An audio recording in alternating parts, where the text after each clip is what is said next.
ഞാനൊരു സ്നേഹം കൊണ്ട് ഞാനൊരു വിവരം അറിയിക്കുന്നേ ഉള്ളൂ. എൻ്റെ ഉപദേശമല്ല, കൽപ്പനയല്ല, ഒന്നുമല്ല.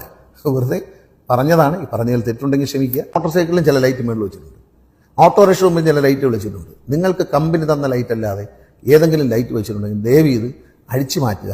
ഇനി അഴിച്ചു മാറ്റാൻ കോടതി നിർദ്ദേശമുണ്ട്, നിയമത്തിൽ വ്യവസ്ഥയുണ്ട്. അതിലുപരിയായി ഹൈക്കോടതിയുടെ ശക്തമായ താക്കീതുണ്ട്. അനുസരിച്ചേ പറ്റൂ.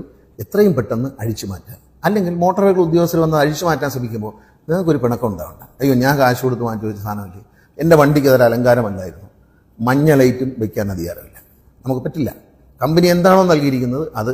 ഇപ്പോൾ കമ്പനി എന്നൊക്കെ LED ലൈറ്റാണ് വരുന്നത്, അതിന് മുമ്പിൽ ലെൻസ് പിടിപ്പിക്കുക, അങ്ങനെയുള്ള കാര്യങ്ങൾ ചെയ്യരുത്. എതിർവശത്ത് വരുന്ന ആളിൻ്റെ കണ്ണിലേക്ക് അടിക്കുമ്പോൾ അപകടത്തിനുള്ള ഏറ്റവും വലിയ സാധ്യതയുണ്ട്. ഇല്ല, ഇൻഡിക്കേറ്റർ വർക്ക് ചെയ്യാൻ പറഞ്ഞു തന്നില്ല എന്ന് പറയാം. ഡിമ്മും ബ്രൈറ്റും അടിക്കാനും നിങ്ങളെ പഠിപ്പിച്ചു കാണില്ല. ഡിമ്മും ബ്രൈറ്റും അടിക്കണം. എതിരെ വണ്ടി വരുമ്പോൾ ഡിം അടിച്ചു കൊടുക്കണം. രണ്ടുപേരും ആ അന്തസ് കാണിക്കണം, മര്യാദ കാണിക്കണം. 4 വരി പാതയാണെങ്കിൽ അതിലെ പോകുമ്പോൾ കുഴപ്പമില്ല. പക്ഷേ എതിരെ വണ്ടി വരുമ്പോൾ